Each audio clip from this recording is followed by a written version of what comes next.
pelatihan dasar pekerjaan sosial, dan sekarang saya sudah berada di lapangan, dan saya mengangkat tema untuk PBL ini, yaitu penerapan wawasan terhadap ewarung dengan metode pemahaman kedum program sembako.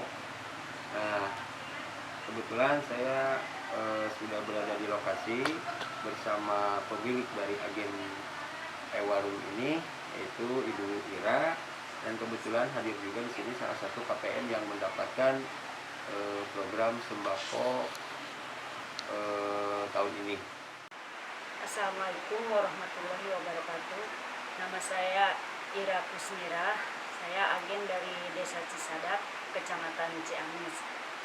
Jumlah KPM di agen saya sebanyak 188 KPM. Untuk selanjutnya, mudah-mudahan praktik kerja lapangan ini dapat bermanfaat bagi kita semua, khususnya bagi saya dan umumnya untuk kebaikan kita semua.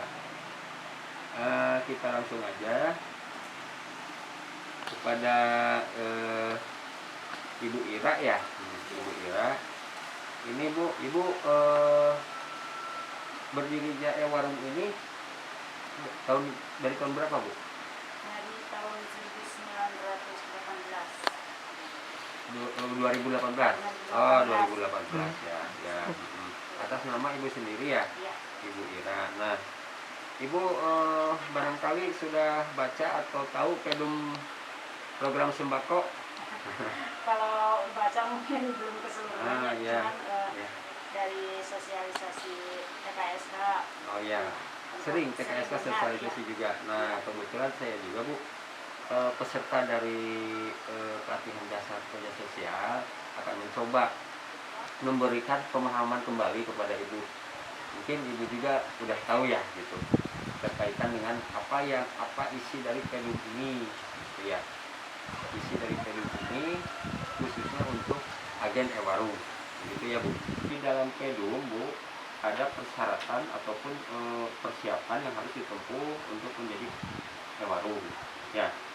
Nah, mungkin di sini sebaran KPM-nya berapa, Bu? Kalau di satu desa Enggak, ya khusus di sini 188 KPM ya. Nah, itu kan mungkin lokasinya berdekatan ya dengan ewarung Ibu ya. Nah, itu. Salah satu isi dalam pedum tersebut yaitu untuk ewarung ya, memiliki kemampuan reputasi, kredibilitas, dan integrasi di wilayah operasionalnya yang ditunjukkan dengan dibuktikannya dengan lulus proses uji tuntas sesuai dengan kebijakan dan prosedur yang dimiliki oleh bank penyalur, yaitu Bank Mandiri dulu ya. Memiliki sumber penghasilan utama, Ibu kan ya, ini kan kegiatan usaha udah berjalan ya, Bu. Nah, ya betul. Menjual bahan pangan sesuai dengan harga pasar, Bu. Kalau memungkinkan, kalau bisa menjual bahan di bawah HET. Ya, di bawah HET karena kenapa? Karena kan harga eceran tertinggi itu kan yang dikeluarkan dari OPD dari organisasi pemerintah perangkat daerah yang ada di Kabupaten Ciamis, Dinas Perindustrian dan Perdagangan. Nah, kita kan suka ke WA grup ya, mungkin TKSK-nya juga sering ya ngasih tahu ke Ibu terkait dengan harga gitu ya, mungkin sosialisasi juga ya. Nah, kalau misalkan Ibu tidak bisa menyediakan bahan pangan program sembako, misalkan kan ada berapa komoditi, Bu? Ada 5. Yang pertama beras, telur, kacang hijau, ya, terus buah-buahan sama tempe. Nah, sama tempe. Kalau misalkan dari beberapa komoditi itu Ibu tidak bisa menyediakan, ya karena memang KPM-nya banyak, terus kuantitasnya juga banyak, ya Ibu diperbolehkan atau bisa bekerja sama dengan pihak ketiga ataupun pemasok. Nah, pemasok ini mempunyai beberapa kriteria, Bu. Di antaranya dapat diandalkan untuk menyediakan produk bahan pangan. Jadi memang si pihak ketiga itu bisa diandalkan, Bu, dalam menyediakan. Jadi kita ketika penyaluran atau pencairan program sembako ini, jadi ketersediaannya itu udah siap, gitu ya, Bu. Jadi kita bisa sekali lagi bisa mengandalkan pemasok ataupun pihak ketiga kalau misalkan ibu tidak mampu untuk menyediakan, gitu ya. Terus memiliki komitmen yang tinggi dalam menyediakan layanan khusus bagi KPM. Nah, ini kenapa, Bu? Di sini kenapa dibahas tentang pelayanan KPM nih, Bu? Itu kan KPM itu adalah raja, dia yang mempunyai uang, gitu ya, Bu ya. Ibu yang mempunyai uang, gitu loh. Jadi kita yang mempunyai uang itu kan bebas memilih, ya, bebas memilih. Ketika ada barang yang kurang cocok, ketika ada barang yang rusak, boleh, Bu, ditukar, dikembalikan sama e-warung. Mungkin e-warung juga bisa ditukar, ya, Bu.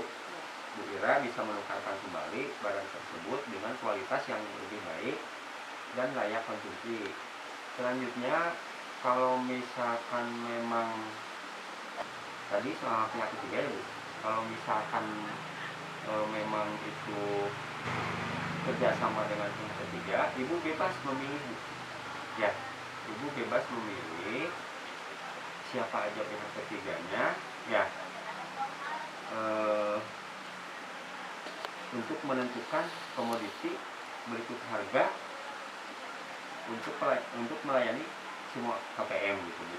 Misalkan ibu kalau misalkan harganya cocok, kualitasnya bagus, bisa bekerja sama dengan pihak ketiga tersebut. Karena ini melayani KPM, ya, Bu, melayani KPM, ya KPM punya segala-galanya, KPM yang punya uang, ya, Bu. Jadi ibu berupaya untuk secara maksimal melayani KPM tersebut, yaitu tadi dengan cara seperti itu, Bu. Jadi kita menyediakan bahan pangan tersebut, bolehlah misalkan beras, Bu, ya, kualitas premium, harga medium, itu lebih baik, gitu, Bu. Gitu. Nah, itu diantaranya, Bu. Nah, di sini kan ibu udah tahu, ya, misalkan siapa aja yang tidak berhak untuk menjadi e-warung, Bu. Yang tidak boleh menjadi agen e-warung itu ASN, perangkat desa, BPD, ya. Kalau di kelurahan BPK, Badan Pemusyawaratan Kelurahan, terus tenaga pelaksana bansos pangan, Bu. Contohnya TKSK ataupun pendamping bansos pangan itu tidak diperbolehkan menjadi agen e-warung. Nah, jadi sekali lagi, Bu,